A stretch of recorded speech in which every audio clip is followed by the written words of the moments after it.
Kumuha muna siya ng isang penoy at pinainit niya, tapos kumuha ng isaw at nirektang sausaw. Bawal yun.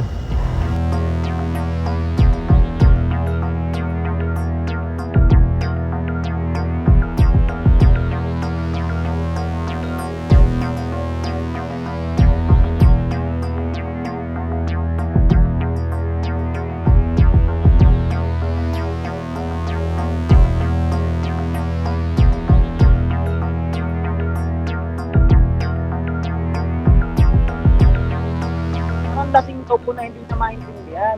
Mga zombie na ewan na hindi ko maintindihan. Pakinom nga po ng palamig, tumitirik pa yung mata eh.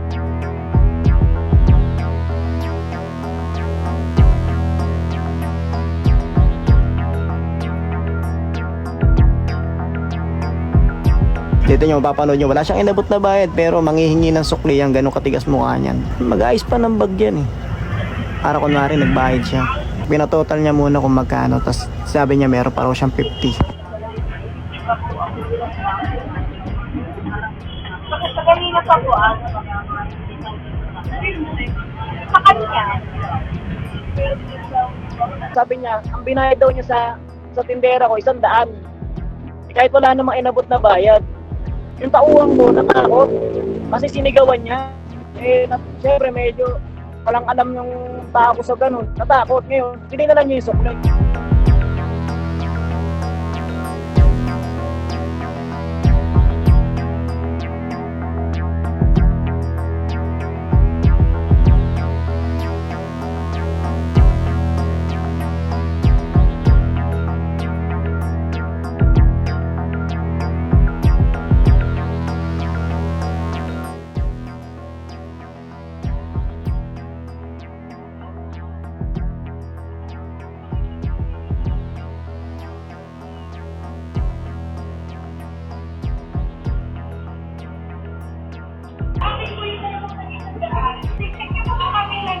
Bibigay ko lang po.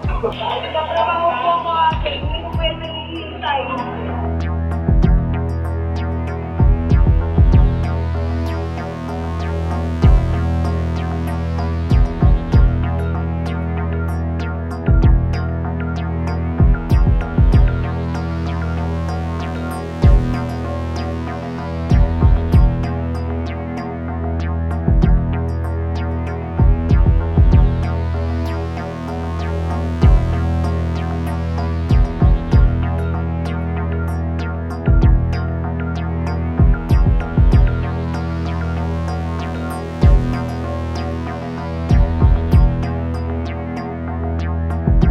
May nag-chat sa akin, nasa barangay na po yung tao.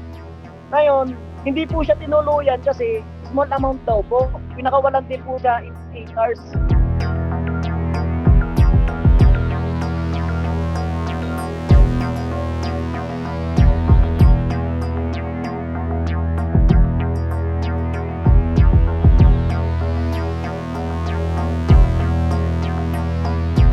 Hindi natin masabi kung kailan at anong oras tayo dadalihin ng mga gantong tao.